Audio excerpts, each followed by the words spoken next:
నాకున్న అదృష్టం మరి ఏంటో నాకు తెలియదు. మా రోజుల్లో మాకు సెల్ ఫోన్లు లేవు. సార్. Sorry to say. నేను సెల్ ఫోన్ ఏదో అంటున్నాను కదా, అది మంచి కోసం కనిపెట్టబడింది. దాన్ని ఎలాగైనా రెండు ఉన్నాయి వాడుకోవచ్చు. సార్. ఇదేనా అంతే కదా, అరే. మంచిగా వాడవచ్చు, చెడుకైనా వాడచ్చు. Yes. నీ ఇష్టం, అది నువ్వు వాడకంలో ఆధారపడి ఉంటుంది. మంచిగా వాడతావా చెడుకు వాడతావని. తీపి అనేది అద్భుతమైంది, ఎక్కువ తింటే ఏమవుతుంది. అట్లా ఏదైనా మంచి కోసం వచ్చినవి ఏవి. సో ఇవాళ కొంచెం ఇప్పుడు ఇంకా కొంచెం ఫ్రాంక్గా ఒక మాట అంటాను, సరదాగా తీసుకోండి అందరూ.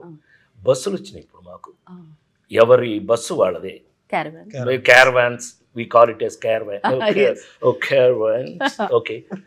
మేము నాకు గుర్తుండి లేడీస్ టైలర్ సినిమాకి ఆ ఏరియాలో ఉన్న ఒక మంచి చెట్టు సెలెక్ట్ చేసుకున్నాడు. ఒక మంచి చెట్టు, ఆ చెట్టు కిందే నేను కూర్చుంటే అందరూ వచ్చేవాళ్ళు నా చుట్టూ. అందరం ఒకే చాట కూర్చుని భోంచేసేవాడు, అందరం ఒకే చాట కూర్చుని కబుర్లు చెప్పుకునేవాడు. నీకు ఎక్కడుంది అటాచ్మెంట్? ఒక్కరిని పిలిస్తే అందరూ ఒకేసారి వెళ్ళిపోయారు. నువ్వు వద్దు అని చెప్పాల్సి వచ్చేది. పిలవగానే మొత్తం అందరూ లేసేవాడు.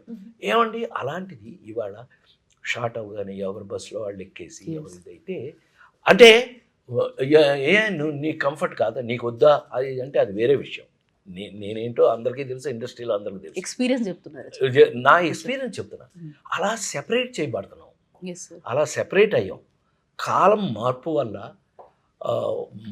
ఈ మార్పు దేనికి, ఇందాక మనం అనుకున్నట్టు మంచి ఉంది చెడు ఉంది. కాలం మార్పులో మంచిని తీసుకుని చెడు వదిలేసేయటం అనేది నేను నేర్చుకున్నది.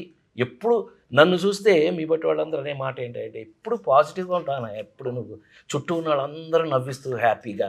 ఇప్పుడు మీరు చెప్పిన డిస్కషన్లోనే నేను నాతో వర్క్ చేసిన కమెడియన్స్ ఎంత గొప్ప వాళ్ళో చెప్పా.